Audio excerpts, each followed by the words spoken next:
আল্লাহ নির্দেশ করলেন ইউসুফের ব্যাপারে আল্লাহ নির্দেশ করে বললেন জিবরিল জান্নাত থেকে জান্নাতি খাবার নিয়ে এসে 3 দিন আমার ছোট্ট নবী ইউসুফকে খাওয়াই দিবা। জোরে জোরে বলেন সুবহানাল্লাহ। কয়দিন? আরো জোরে বলেন কয়দিন? 3 দিন জান্নাতি খাবার নিয়ে এসে খানা নিয়ে এসে হযরত ইউসুফকে জিবরিল আমিন খাওয়াই দিলেন। আমার ভাইরা কিতাবের ভিতরে লেখা হয় এই 10টা ভাই এবার মিটিং করতেছে, বাড়িতে যাওয়া লাগবে, বাড়িতে গেলে বাবার কাছে গিয়ে কি কথা বলবো।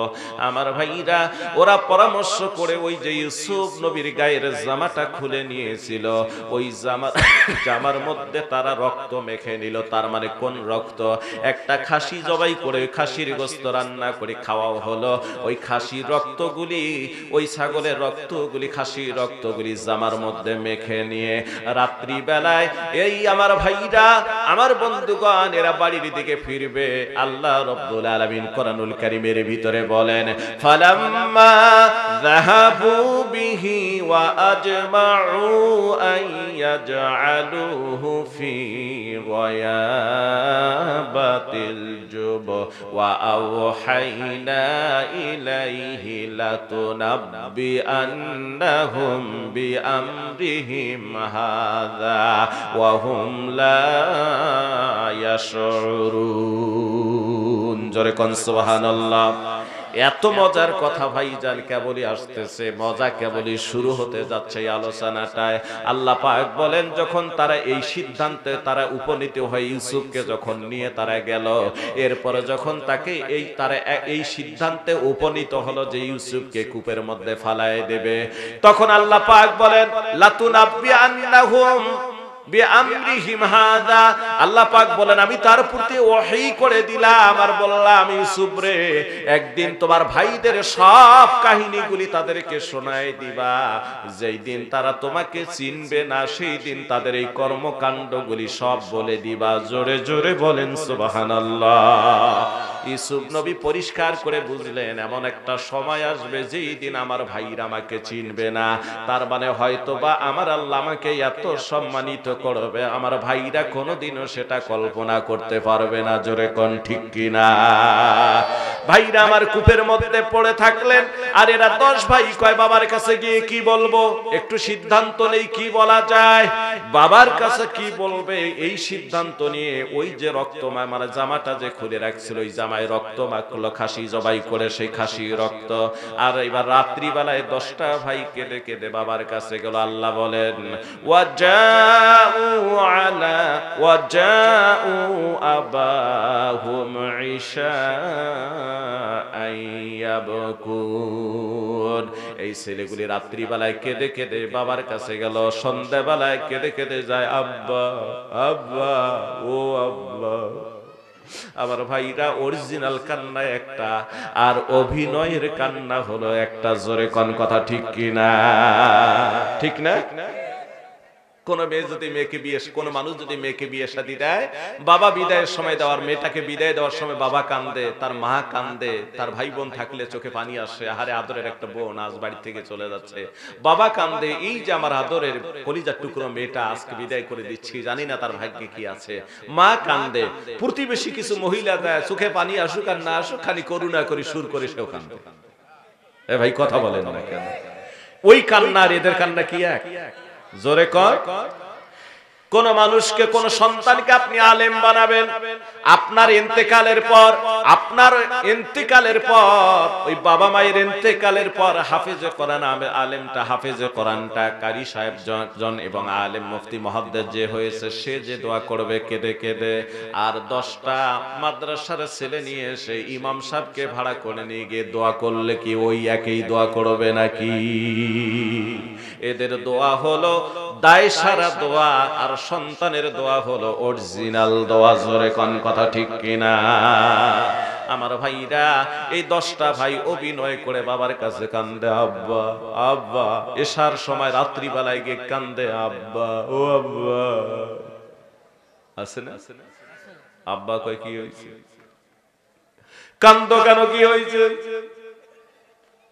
قالوا يا أبانا إنا ذهبنا نستبق وتركنا يوسف عند متاعنا فأكله الذئب وما أنت بمؤمن لنا ولو كنا صادقين এরা কান্দার কয় আব্বা আমরা 10টা ভাই দৌড়ের প্রতিযোগিতা করেছিলাম, ইউসুফকে আমাদের মাল সামানদার কাছে রেখে গিয়েছিলাম, এই সুযোগে বনের নেকড়ে বাঘ এসে ইউসুফকে খেয়ে ফেলছে। যদি আমরা সত্য কথা বলতেছি, যদি আমরা মুমিন তো সত্য কথা বলতেছি, কিন্তু আপনি বিশ্বাস করবেন না। এইভাবে তারা বলতেছে আর প্রমাণ স্বরূপ ওই রক্ত মাখা জামাটা বাবার কাছে দিয়ে বলছে ওয়াজাউ আলা কমিসিহি বিদামিন কাযিব ক্বালা বাল সাওয়ালাত লাকুম আনফুসুকুম আমরা ফাসাবরুন জামিল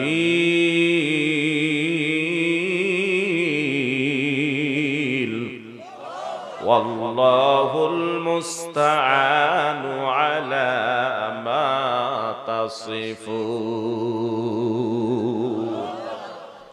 এরা রক্ত মাখা জামাটা আব্বাকে দেখে বলতেছে আব্বা ওয়াজাউ আলা কমিসিহি বিদামিন কাযিব, রক্ত মাখা জামাটা পিতার কাছে দিয়ে বলছে আব্বা এই যে দেখেন বনের নেকড়ে বাঘ ইউসুফকে খেয়ে ফেলছে, এই যে রক্ত মাখা জামা, রক্ত মাখা জামাটা হযরতে ইউসুফ ইয়াকুব আলাইহিস সালাতু ওয়াস সালাম হাতের মধ্যে নেয়ার পর চোখের পানি ছেড়ে দিয়ে কান্দে আর জামার দিকে দেখে সর্বনাশ, জামা তো রক্ত মাখা ঠিকই আছে কিন্তু বাঘের একটা আসরও এই জামার মধ্যে পড়ে নাই। হযরতে ইয়াকুব এবার ডাক দিয়ে বলে শিক্ষিত বাঘ রে, আমার ছেলেরে খাইলা কিন্তু এখানে কোনো প্রকার আসরও লাগলো না, জামাও ছিল না, বোতামগুলো সব খোলা, তাহলে কি তুই আগে আমার ছেলের পোশাক খুলে রেখে তারপর আস্তে আস্তে খাইছিস? সুবহানাল্লাহ বলেন তো চোর ধরা পড়ছে কিনা? আমার ভাইরা এক ভাই আর এক ভাইয়ের দিকে তাকায় দেখে সর্বনাশ, ধরা বুঝি পড়লাম, জামাই রক্ত মাখছি ঠিক আছে, যদি 2-4 জায়গা ছিঁড়ে দিতাম তাহলে তো এই সমস্যাটা হতো না, ঠিক কিনা বলেন?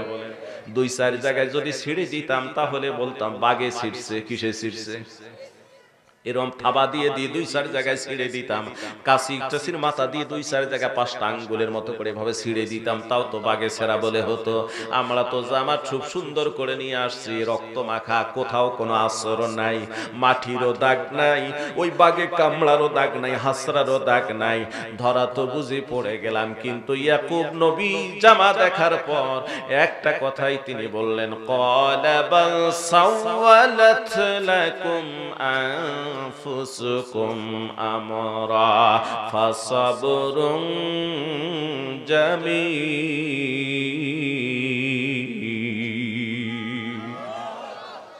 চোখের পানি ছেড়ে দিয়ে ইয়াকুব আলাইহিস সালাতু ওয়াস সালাম কান্দে আর বলে তোমাদের অন্তর তোমাদের জন্য একটা কাহিনী সাজিয়ে দিয়েছে। সুবহানাল্লাহ। ছেলেদেরকে বলে তোমাদের অন্তরে, তোমাদের অন্তর, তোমাদের মন তোমাদের জন্য একটা কাহিনী সাজিয়ে দিয়েছে। ফাসবরুন জামিল, এই মুহূর্তে পূর্ণ ধৈর্য ধরা ছাড়া আমার কোনো উপায় নাই, সবরে জামিল করা ছাড়া কোনো উপায় নাই। তোমরাও আমার ছেলে ইউসুফ আমার ছেলে, আমি কার কাছে বিচার দেই? আমি দুনিয়ার কারো কাছে বিচার দেব না, আমি চিৎকার করে করে কাঁদবো না, শুধু ছেলের জন্য। ইয়াকুব নবী আমার ভাইরা এমন ভাবে কান্দে, কোনো আওয়াজ নাই, 2 চোখের পানিগুলি টপ টপ করে পড়ে কিন্তু কোনো আওয়াজ নাই। এইটা হলো সবরে জামিল। জোরে জোরে বলেন সুবহানাল্লাহ। তিনি বললেন আল্লাহুল মুস্তাআনু আলা মা তাসিফুন।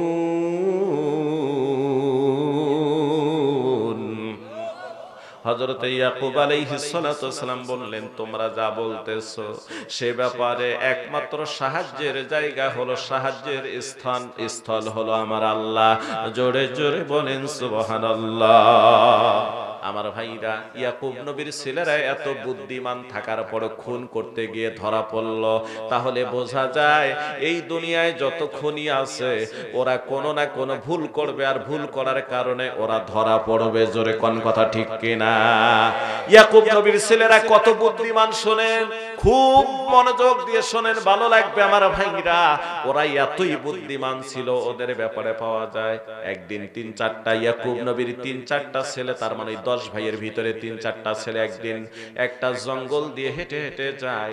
যেতে যেতে দেখে একটা গরু হেঁটে গিয়েছে, সেই গরুর পা গুলি, গরু একটা হাঁটছে তার 4টা পায়ের দাগ পড়ে আছে জমিনে। কি হাঁটছে? জোরে কর। জায়গা যদি একটু নরম হয় গরু হাঁটলে বলেন দাগ থাকবে কিনা? থাকবে।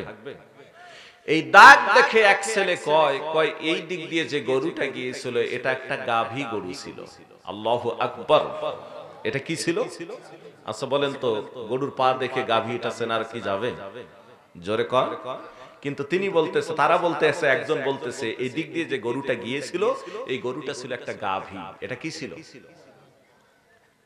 এদিকে গাভীর মালিক ওই গরু খোঁজার জন্য খুঁজে খুঁজে ওই পিছে পিছে এদের সঙ্গে যায়।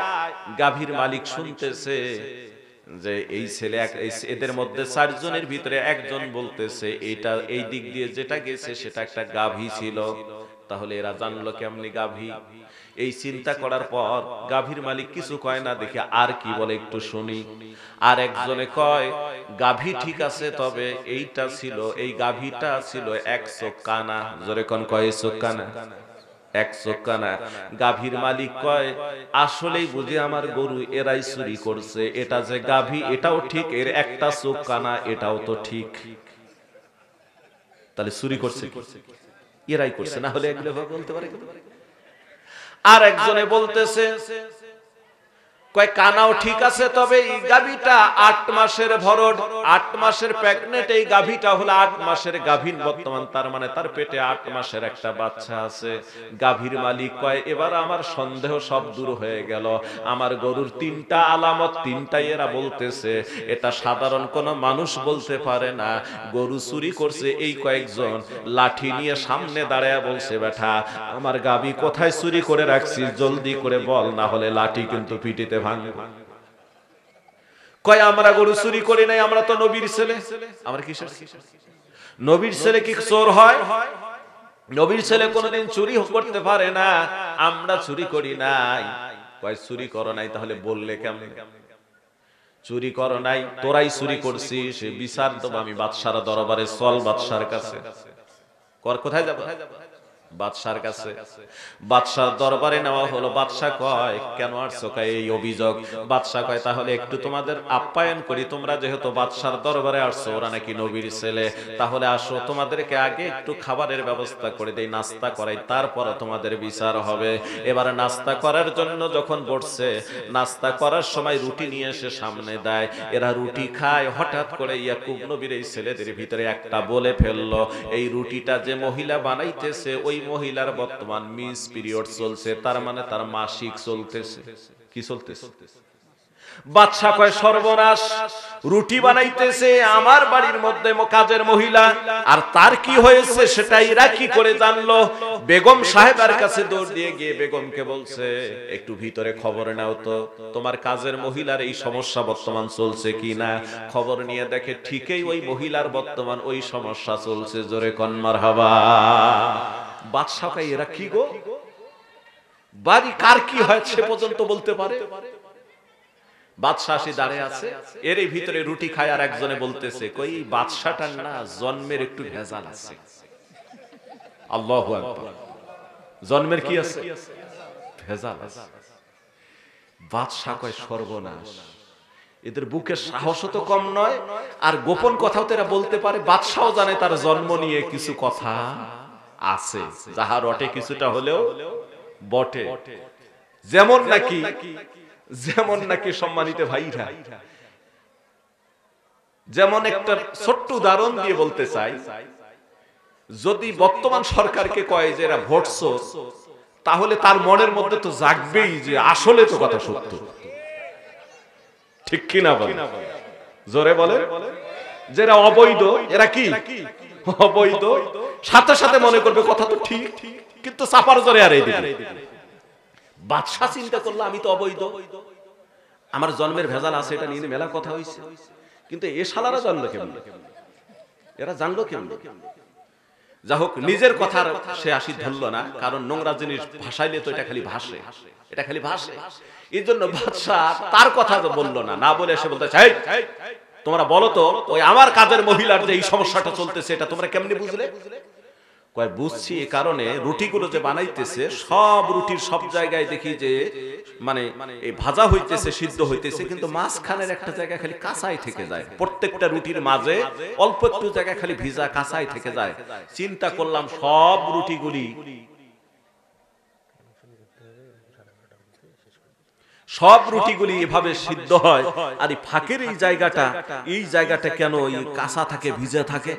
নিশ্চয় তাহলে ওই মহিলার বর্তমান এই সমস্যাটা চলতেছে। আর রুটি বানিয়ে দিছে আল্লাহওয়ালাদের কাছে, আল্লাহওয়ালাদরা সব মানে আল্লাহওয়ালাদের কাছে একটা আলামত থেকেই যাচ্ছে। জোরে কোন মারহাবা। বাদশাকে ভালো কথা, কিন্তু এই লোক যে বললো তোরা গরু চুরি করছো, এই গরুটা যে গাভী, এটা তো একটা ষাঁড়ও হতে পারে। এটা কি হতে পারে? ষাঁড়, অর্থাৎ বলদ গরুও তো হতে পারে। এটা গাভী কি করে হলো তোমরা বুঝলে কেমন করে? কই বুঝলাম এই কারণে, যখন ঘাস খেয়ে গেছে তখন লক্ষ্য করছি ঘাস খাওয়ার সময় খালি ঘাসের মাথা খেয়ে গেছে, গোড়া থেকে খায় নাই। তো গাভী গরু এরা দুর্বল হওয়ার কারণে ঘাসের মাথা খেয়ে যায়, গোড়া বেশি ভালো করে খায় না। আর বলদ গরু হলে দোমরায় মোসরে একবারে নিচ থেকে খায় ফেলে। এতে আমরা বুঝছি যে এটা একটা গাই গরু ছিল, গাভী ছিল। কি ছিল? তো ভালো কথা, এটা কানা ছিল। এটা বুঝলে কি করে যে কানা? বুঝলাম এই কারণে, ঘাস যখন খেয়ে গেছে, মাঝে ছোট্ট একটা আইলে রাস্তা, দুই দিকে সুন্দর ঘাস, খালি ঘাস খাওয়ার সময় একদিকের ঘাস খাইছে, আরেক দিকের ঘাস একটাও খায় না। তাতে বোঝা গেল যে এই দিকের ঘাস খায় নাই, ওই চোখ তার কি কানা, ওই চোখ কি কানা। এটা পরিষ্কার ধরার বিষয়। বাহ, তোরা তো চমৎকার আইডিয়া তোদের।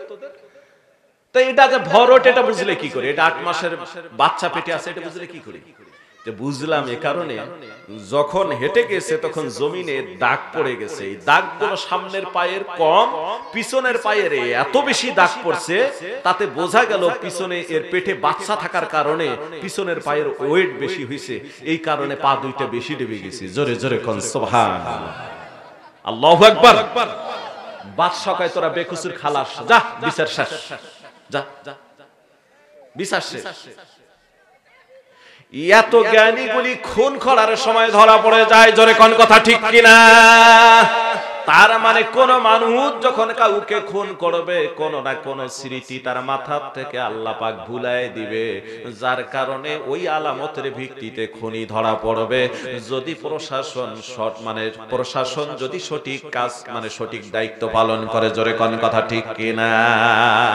এই কারণে খুন করার আগে লক্ষ্য করবেন, কাউকে ফোনে ডাকছে, ওর সঙ্গে ভালো আন্টাস্টিক মহব্বত তৈরি করার জন্য ঘন ঘন কথাবার্তা বলছে, বন্ধুত্ব তৈরি করছে। ওই দিন রাত্রিবেলাও সবশেষে তাকে কল করে ডাকছে। আমার ভাইরা, যার কারণে যে লোকটার কল রেকর্ড এবার খুঁজতে গিয়ে দেখা যাবে বেশি কথা বলছে ওই লোকটার সাথে, এবার ওই প্রশাসনের গোয়েন্দা বিভাগের লোকেরা খুঁজবে ওর সাথে এত কথা বলছে, তাহলে ওর সাথে সম্পর্ক কি? খুঁজে দেখবে যে ওর সাথে মাঝখানে একটা দ্বন্দ্ব হয়েছিল, তারপর আবার বন্ধুত্ব হয়েছে, এবং সর্বশেষ কল রেকর্ড খুঁজে দেখা যাবে যে সবশেষে ওই লোকটায় তারে আগের দিনও কল দিছে, ওই রাত্রেও কল দিছে। প্রশাসন ওইটারে গ্রেফতার করে নিয়ে এসে ডিম থেরাপি দিলে সাথে সাথে পরিষ্কার করে বের হয়ে আসবে সে খুন করেছে। জোরে কোন কথা ঠিক কিনা? ঠিক কিনা বলেন আমার ভাইরা? এই তো কিছু আলামত, অথবা খুন করার সময় কোনো না কোনো আলামত। ভোটার আইডি কার্ড, নিজের কার্ড, নিজের জুতা, নিজের একটা পোশাক খুলে থুয়ে চলে গেছে, যে কোনো কারণে ধরা পড়ে যাবে আমার ভাইরা। অথচ হযরতে ইয়াকুব নবীর এই ছেলেরা এত জ্ঞানী থাকার পরও রক্ত মাখছে ঠিকই, জামা ছেঁড়াটার কথা তাদের মনে ছিল না। ঠিক না?